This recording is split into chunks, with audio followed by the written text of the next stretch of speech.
செம்பாக்கம் வடக்கு பகுதி திமுக செயலாளர் கருணாகரன் ஏற்பாட்டில் முதலமைச்சர் ஸ்டாலின் பிறந்தநாளை ஒட்டி அமைச்சர்கள் தாமு அன்பரசன், கோவி செழியன் ஆகியோர் 2072 பேருக்கு நலத்திட்ட உதவிகளை வழங்கினர்.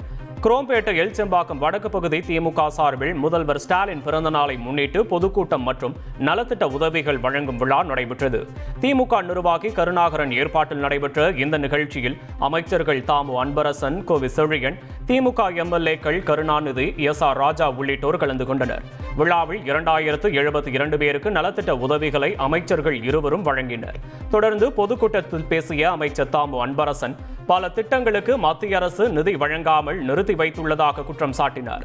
மேலும் பாஜக ஆட்சியில் இல்லாத மாநிலங்களில் ஆளுநரை வைத்து தனி நிர்வாகம் நடத்த முயல்வதாக விமர்சித்தார்.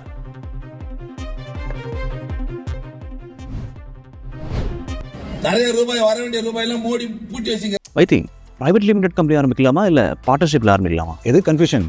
ஒரு எக்ஸ்பர்ட் கிட்ட பேசிரோம். எப்படி? பாஸ் வாலா பி தி பாஸ். நமக்கு வர வேண்டிய ரூபாய் எல்லாம் வேணுமெண்டே நம்ம கட்ட பேர் வரணும்ட்டு நமக்கு கொடுக்க வேண்டிய பணத்தெல்லாம் கொடுக்காம நம்ம வஞ்சிக்கிற, நம்ம எல்லாம் கேவலப்படுத்துற, கொடுமைப்படுத்துகிற ஒரு ஆட்சி தான் மத்தியில் இருக்கிற பிஜேபி ஆட்சி செய்யுது. இந்த மும்மொழி கொள்கையை பத்தி பேசினார்ல, 2150 கோடி ரூபாய் நமக்கு தரணும். நீ 3 மொழி கொள்கை ஏத்துனாதான் கொடுப்பேன், இல்ல கொடுக்க மாட்டேன்னு சொல்லி புச்ச வச்சிருக்கிறாரு. என்ன நியாயம்? வாஜாருக்கு யார் சம்பளம் தர்றது? மாணவர்களுக்கு தேவையான அந்த உதவி பொருட்களை யார் தர்றது? கொடுத்தாதானே கொடுக்க முடியும். சரி,